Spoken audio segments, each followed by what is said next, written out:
The conference. I've just been on the scrambler with Admiral Spaulding of Sin Compact Honolulu, Barnes said. Apparently, Spaulding just learned that I had taken civilians to saturated depths for a project about which he knew nothing. He wasn't happy about it. There was a silence. They all looked at him. He demanded that all civilians be sent up topside. Good, Norman thought. He had been disappointed by what they had found so far. The prospect of spending another 72 hours in this humid, claustrophobic environment while they investigated an empty space vehicle did not appeal to him. I thought, Ted said, we had direct authorization from the President. We do, Barnes said. But there is the question of the storm. What storm? Harry said. They're reporting 15-knot winds and southeast swells on the surface. It looks like a Pacific cyclone is headed our way and will reach us within 24 hours. There's going to be a storm here? Beth said. Not here, Barnes said. Down here we won't feel anything, but it'll be rough on the surface. All our surface support ships may have to pull out and steam for protected harbors in Tonga. So we'd be left alone down here? For 24 to 48 hours, yes. That wouldn't be a problem. We're entirely self-sufficient. But Spaulding is nervous about pulling surface support when there are civilians below. I want to know your feelings. Do you want to stay down and continue exploring the ship, or leave? Stay, definitely, Ted said. Barnes said, Beth? I came here to investigate unknown life, Beth said, but there isn't any life on the ship. It just isn't what I thought it would be. Hoped it would be. I say we go. Barnes said, Norman? Let's admit the truth, Norman said. We're not really trained for a saturated environment, and we're not really comfortable down here. At least I'm not. And we're not the best people to evaluate the spacecraft. At this point, the Navy would be much better off with a team of NASA engineers. I say go. Harry? Let's get the hell out of here, Harry said. Any particular reason? Barnes said. Call it intuition. Ted said, I can't believe you would say that, Harry. Just when we have this fabulous new idea about the ship. That's besides the point now, Barnes said crisply. I'll make the arrangements with the surface to pull us out in another 12 hours. Ted said, God damn it! But Norman was looking at Barnes. Barnes wasn't upset. He wants to leave, he thought. He's looking for an excuse to leave, and we're providing his excuse. Meantime, Barnes said, we can make 1 and perhaps even 2 more trips to the ship. We'll rest for the next 2 hours and then go back. That's all for now. I have more I'd like to say. That's all, Ted. The vote's been taken. Get some rest. As they headed towards their bunks, Barnes said, Beth, I'd like to have a word with you, please. What about? Beth, when you go back to the ship, I don't want you pushing every button you come across. All I did was turn on the lights, Hal. Yes, but you didn't know that when you... Sure I did. The button said, Room Lights. It was pretty clear. As they moved off, they heard Beth say, I'm not one of your little Navy people you can order around, Hal. And then Barnes said something else, and the voices faded. Damn it, Ted said. He kicked one of the iron walls. It rang hollow. They passed into C cylinder, on their way back into the bunks. I can't believe you people want to leave, Ted said. This is such an exciting discovery. How can you walk away from it? Especially you, Harry. The mathematical possibilities alone. The theory of the black hole. I'll tell you why, Harry said. I want to go because Barnes wants to go. Barnes doesn't want to go, Ted said. Why he put it to a vote? I know what he did. But Barnes doesn't want to look as if he's made the wrong decision in the eyes of his superiors, or as if he's backing down. So he let us decide. But I'm telling you, Barnes wants to go. Norman was surprised. The cliché image of mathematicians was that they had their heads in the clouds, were absent-minded, inattentive. But Harry was astute. He didn't miss a thing. Why would Barnes want to go? Ted said. I think it's clear, Harry said. Because of the storm on the surface. The storm isn't here yet, Ted said. No, Harry said. And when it comes, we don't know how long it will last. Barnes said 24 to 48 hours. Neither Barnes nor anyone else can predict how long the storm will last, Harry said. What if it lasts 5 days?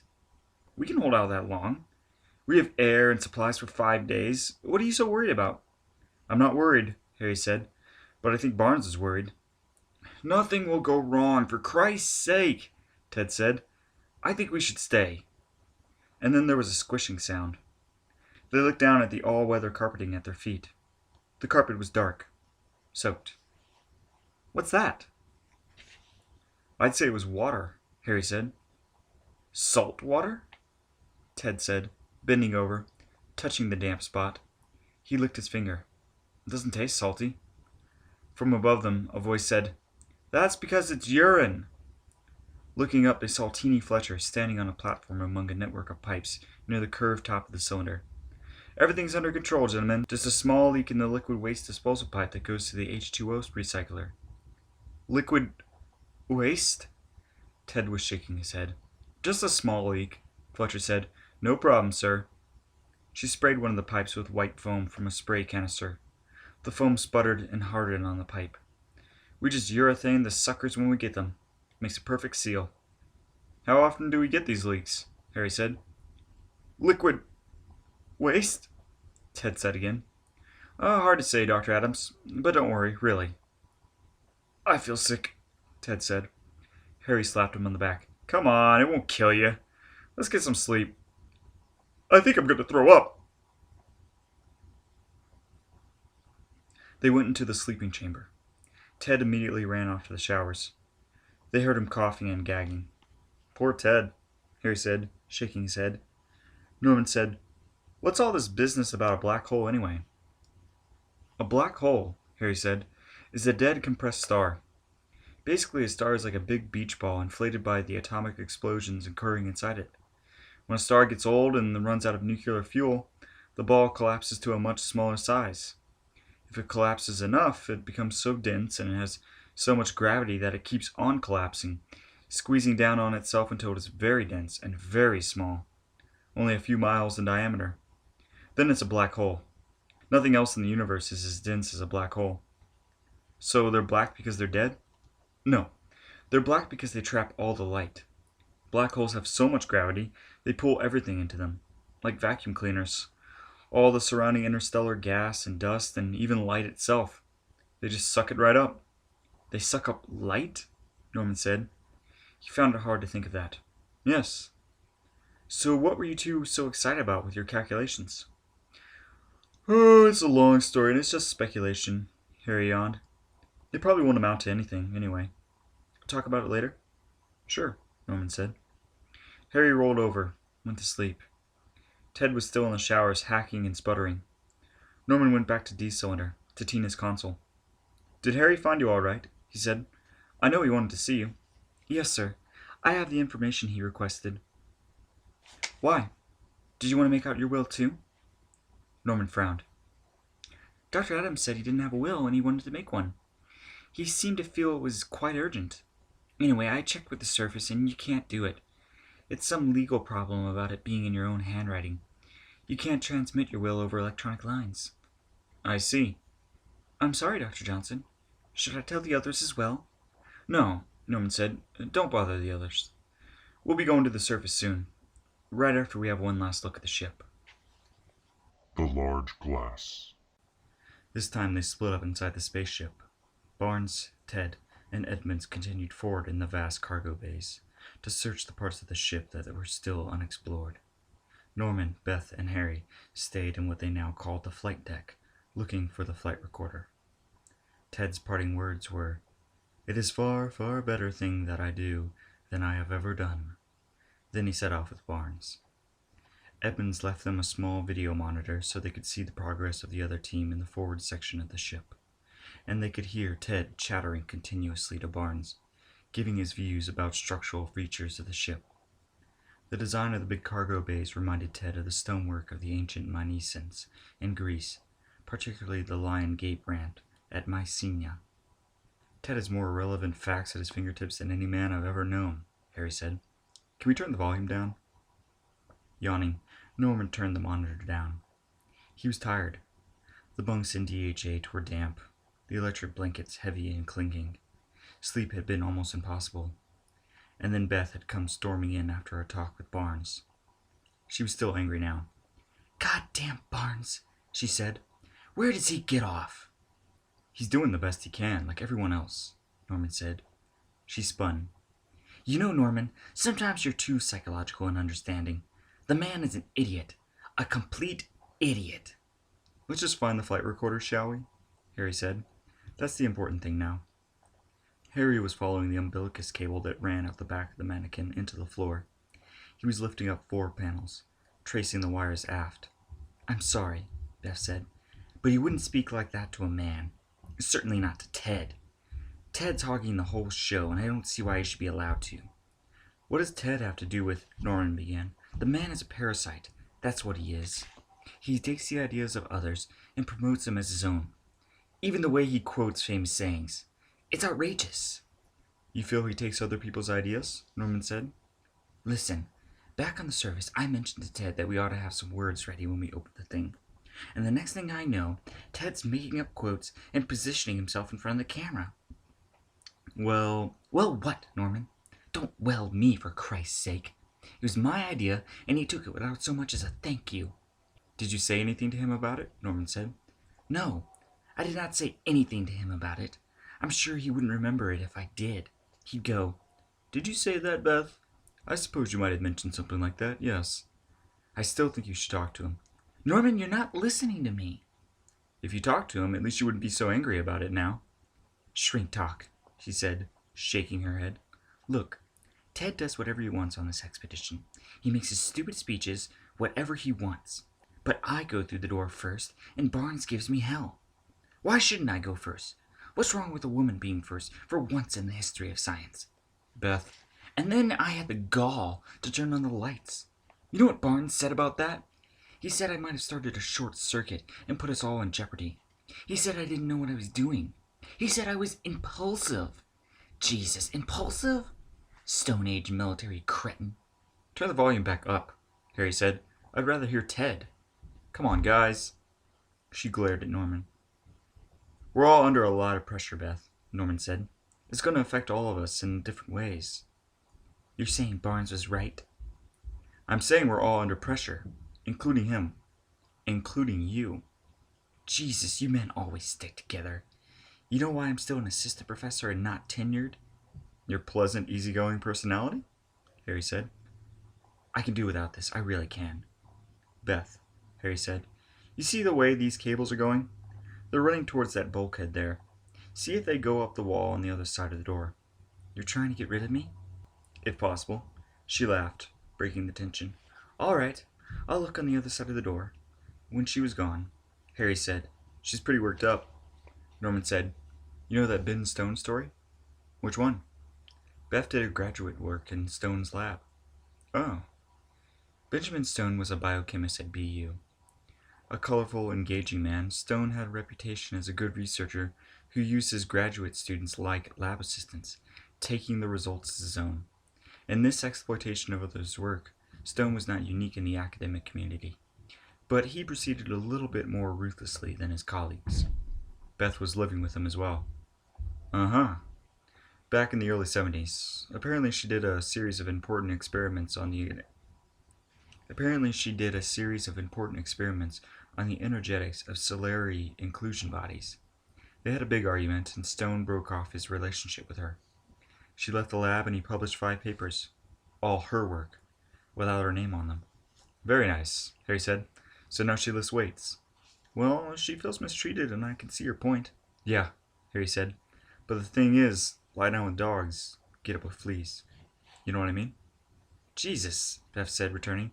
This is like the girl who's raped is always asking for it. Is that what you're saying? No, Harry said, still lifting up floor panels, following the wires. But sometimes you gotta ask what the girl was doing in the dark alley at 3 in the morning in a bad part of town. I was in love with him. Still a bad part of town. I was 22 years old. How old do you have to be? Up yours, Harry. Harry shook his head. You find the wires, Butch? Yes, I found the wires. They go into some kind of glass grid. Let's have a look, Norman said, going next door. He'd seen flight recorders before. They were long, rectangular metal boxes, reminiscent of safe deposit boxes, painted red or bright orange. If this was... He stopped.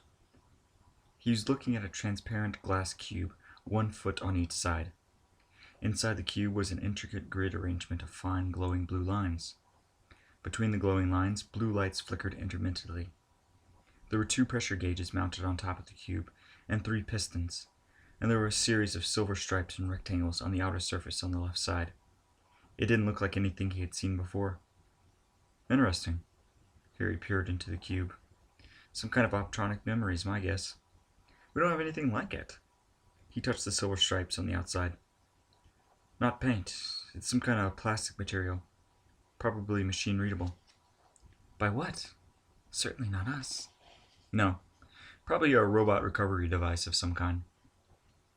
And the pressure gauges? The cube is filled with some kind of gas under pressure. Maybe it contains biological components to attain that compactness. In any case, I'll bet this large glass is a memory device. A flight recorder? They're equivalent, yes. How do we access it? Watch this, Dev said, going back to the flight deck. She began pushing sections of the console, activating it. Don't tell Barnes, she said over her shoulder. How do you know where to press?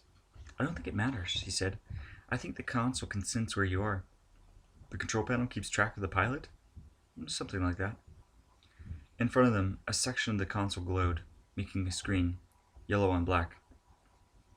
RH-LH00Q DCOM1 USS Star Voyager. Then, nothing.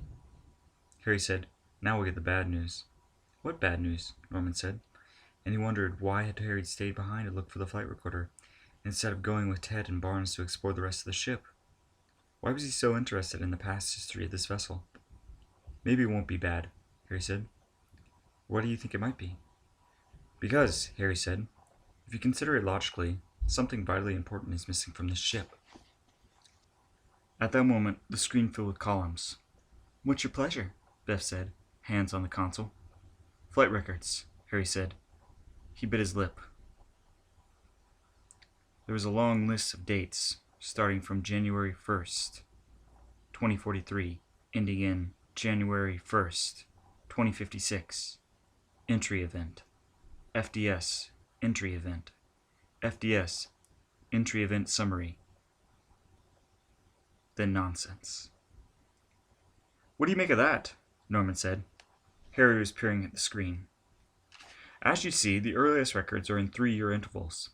Then they're shorter, 1 year, then 6 months, and finally 1 month. Then this entry event business. So they were recording more and more carefully, Beth said, as the ship approached the entry event, whatever it was. So they were recording more and more carefully, Beth said, as the ship approached the entry event, whatever it was. I have a pretty good idea what it was, Harry said. I just can't believe that... Let's start. How about entry event summary? Beth pushed buttons. On the screen, a field of stars, and around the edges of the field, a lot of numbers. It was 3-dimensional, giving the illusion of depth. Holographic? Not exactly, but similar. Several large magnitude stars there. Or planets. What planets? I don't know. This one's for Ted, Harry said. He may be able to identify the image. Let's go on. He touched the console. The screens changed. More stars. Yeah, and more numbers. The numbers around the edges of the screen were flickering, changing rapidly. The stars don't seem to be moving, but the numbers are changing. No, look. The stars are moving too. They could see that all the stars were moving away from the center of the screen, which was now black and empty. No stars in the center and everything moving away, Harry said thoughtfully. The stars on the outside were moving very quickly, streaking outward. The black center was expanding. Why is it all empty like that in the center, Harry? Beth said. I don't think it's empty. I can't see anything. No, but it's not empty. In just a minute we should see... There! A dense white cluster of stars suddenly appeared in the center of the screen. The cluster expanded as they watched. It was a strange effect, Norman thought. There was still a distant black ring that expanded outwards, with stars on the outside and on the inside. It felt as if they were flying through a giant black donut. My God, Harry said softly. Do you know what you're looking at? No, Beth said. What's that cluster of stars in the center? It's another universe. It's what? Well, okay, it's probably another universe. Or it might be a different region of our own universe. Nobody really knows what's for sure. What's a black donut? Norman said. It's not a donut. It's a black hole. What you are seeing is the recording made as this spacecraft went through a black hole and entered into another. Is someone calling? Harry turned, cocked his head. They fell silent, but heard nothing. What do you mean, another universe? Shh! A short silence. Then a faint voice crying, Hello? Who's that? Norman said, straining to listen. The voice was soft, but it sounded human. And maybe more than one voice. It was coming from somewhere inside the spacecraft. Yoo-hoo! Anybody there? Hello? Oh, for God's sake, Beth said. It's them on the monitor. She turned up the volume on the little monitor. On the screen, they saw Ted and Barnes, standing in a room somewhere and shouting, Hello? Hello? Can we talk back? Yes, press the button on the side. Norman said, We hear you. High damn time, Ted. All right now, Barnes said. Listen up. What are you guys doing back there? Ted said. Listen up, Barnes said. He stepped to one side, revealing a piece of multicolored equipment. We now know what this ship is for. So do we, Harry said. We do? Beth and Norman said together. But Barnes wasn't listening. And the ship seems to have picked up something on its travels. Picked up something? What is it? I don't know, Barnes said. But it's something alien. Something alien. The moving walkway carried them past endless large cargo bays. They were going forward, to join Barnes and Ted and Edmunds, and to see their alien discovery. Why would anyone send a spacecraft through a black hole? Beth asked. Because of gravity, Harry said. You see, black holes have so much gravity, it distorts space and time incredibly. You remember how Ted was saying that planets and stars make dents in the fabric of space-time?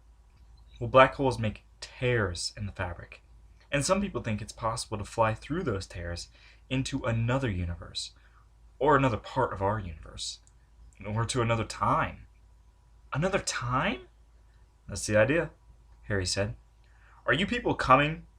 Barnes' tinny voice on the monitor. In transit now, Beth said, glowering at the screen. He can't see you, Norman said. I don't care. They rode past more cargo areas.